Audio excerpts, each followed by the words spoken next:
গোবর্ধন আসরানী জন্ম হয়েছিল 1 জানুয়ারি 1940-এ রাজস্থানের জয়পুরে। তার পড়াশোনা, বেড়ে ওঠা সবই সেই শহরে। 1967-তে প্রথম ক্যামেরার সামনে অভিনয়। আসরানীর কথা মনে পড়লে চোখের সামনে ভেসে ওঠে শোলে ছবি সেই বিখ্যাত সিন, আর তার সাথে ডায়লগ, হাম আংরেজে কে জমানে কা জেলার হ্যায়। নাকের নিচে ছোট্ট হিটলারি গোপ সমেত সেই দৃশ্যকে তিনি কালজয়ী করে তুলেছিলেন। তার পেশাদারী জীবনের যাত্রা শুরু হয়েছিল ভয়েস ওভার আর্টিস্ট হিসেবে। পারিবারিক কার্পেট ব্যবসায় একদমই মন ছিল না। গ্র্যাজুয়েশন কমপ্লিট করে অল ইন্ডিয়া রেডিও জয়পুরে চাকরি নিলেন ভয়েস ওভার আর্টিস্ট হিসেবে। কিন্তু অভিনয়ের ইচ্ছা ছিল জোরদার, তাই সাহিত্য কালাভাই থাক্করের কাছে অভিনয় শিখতে শুরু করেন। সেটা 1960-62 সাল। এরপর তিনি গিয়ে পৌঁছলেন স্বপ্নের শহর বোম্বেতে। সেখানে তার সাথে পরিচয় হয় স্বনামধন্য পরিচালক ঋষিকেশ মুখার্জির। মুখার্জির পরামর্শেই আসরানীজি ভর্তি হন পুনের ফিল্ম ইনস্টিটিউটে, আরও ভালোভাবে তালিম নেওয়ার জন্য। খুব দ্রুতই তিনি জনপ্রিয়তা অর্জন করে নেন সেখানে, এমনকি স্টুডেন্ট থেকে টিচার পদে উত্তীর্ণ হন। কিন্তু ফিল্মি দুনিয়ায় প্রবেশ এত সহজে হয়নি, কাজ পাচ্ছিলেন না তিনি। সেই সময় একদিন গুলজার সাহেবের সাথে ঋষিকেশ মুখার্জি গিয়ে পৌঁছলেন সেই ফিল্ম ইনস্টিটিউটে। তাকে দেখেই আসরানীজি বলে উঠলেন, দাদা, আপনি আমাকে অভিনয় সুযোগ করে দেবেন বলেছিলেন। উত্তরে ঋষিকেশবাবু বললেন, দেব, নিশ্চয়ই দেব, আগে বলো এখানে জয়া ভাদুরী কে? আসলে তখন ঋষিকেশবাবু তার ছবি গুড্ডির জন্য একজন নায়িকাকে খুঁজছিলেন, আর সেই সময় জয়া ভাদুরীজি পুনের ইনস্টিটিউটে আসরানীজির ছাত্রী হিসেবে অভিনয় শিক্ষা করছিলেন।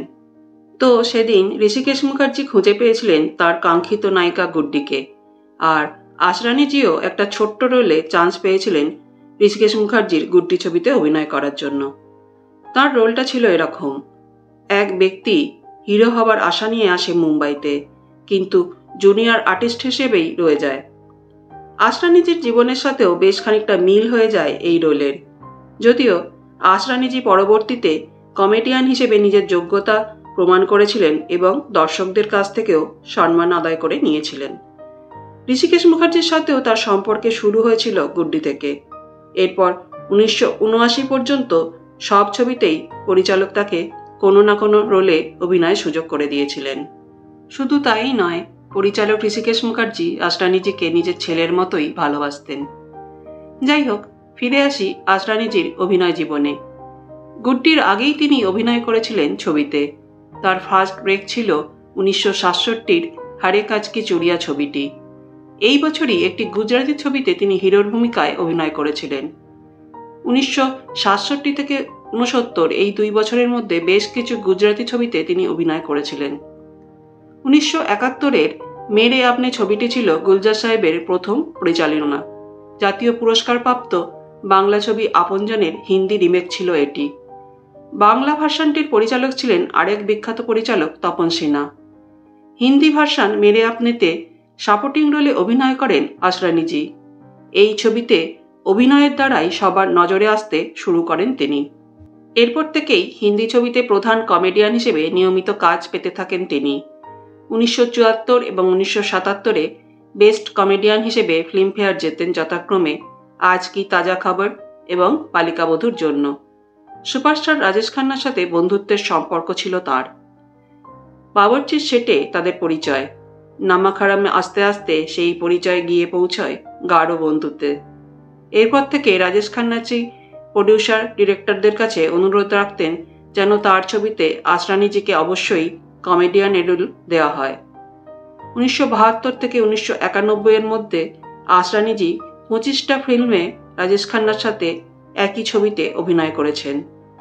কমেডিয়ান ছাড়াও অন্য সিরিয়াস পার্শ্ব চরিত্রেও তিনি অনেক অভিনয় করেছেন, যেমন মেরে আপনে, কাশিস, পরিচয়, অভিমান প্রভৃতি। কাশিস ছবিতে তার অভিনীত চরিত্রটি ছিল নেগেটিভ শেডের, যেখানে নিজের বোনকে ঠকিয়ে চুরি করে পালিয়ে যাচ্ছে ভাই। সেই ছোট্ট চরিত্রটিও আসরানীজি অভিনয়ের জোরে ফুটিয়ে তুলেছিলেন অনবদ্যভাবে। আবার অন্যদিকে পতি পত্নী আর ও ছবিতে তিনি কমেডির অভিনয় করেছেন। এক দুজেকে নিয়ে ছবিতেও তার অভিনয় কেউ ভুলতে পারবে না। এছাড়া 1981-র হাম নেই সুদরেঙ্গে ছবিটিও উল্লেখযোগ্য। বোল বচ্চন, মালামাল উইকলি, খাট্টা মিঠা প্রভৃতি ছবিতেও তিনি কমেডি অভিনয়কে উচ্চমাত্রায় নিয়ে গেছে। বিশেষত খাট্টা মিঠা ছবিটির কথা অবশ্যই বলা যেতে পারে। ওই ছবিতে হার্ডওয়্যারের দোকানের মালিকের ফোনালাপ, শুধুমাত্র ফেসিয়াল এক্সপ্রেশন এবং ডায়ালগ ডেলিভারির সাহায্যে অভিনয় করে সিরিয়াস সিনকেও কমেডিতে পরিণত করেছিলেন আসরানিজি। আসরানিজি একজন বহুমুখী প্রতিভাধর ব্যক্তি। অভিনয় ছাড়াও পরিচালনা, গান গাওয়া প্রভৃতিতেও অংশ নিয়েছিলেন। 1977-এ তার নিজের পরিচালনায় মুক্তি পায় চালে মুরারি হিরো বন্নে। ছবিতে হিরো ছিলেন তিনি নিজেই। ছবিটি সমালোচকদের দ্বারা প্রশংসিত হয়েছিল। এছাড়াও এই 1977-এই ঋষিকেশ মুখার্জি পরিচালিত আলাপ ছবিতে দুটি গান তিনি গেয়েছিলেন। ফুল খিলে হ্যাঁ গুলশান গুলশান ছবিতে বিখ্যাত গায়ক কিশোর কুমারের সাথে মান্নু ভাই মাটার চালে গানটিতে ডুয়েট গেয়েছিলেন। তিনি হয়তো কখনোই ফুল ফ্লেজেড লিড অ্যাক্টর হিসেবে অভিনয়ের সুযোগ পাননি, তবু তাঁর অভিনীত শর্ট স্প্যান কমিক সিকোয়েন্সগুলো মানুষের মনে দাগ কেটে যায় সর্বদাই। আজ তার 84তম জন্মদিনে তার প্রতি রইল অনেক শুভেচ্ছা ও ভালোবাসা।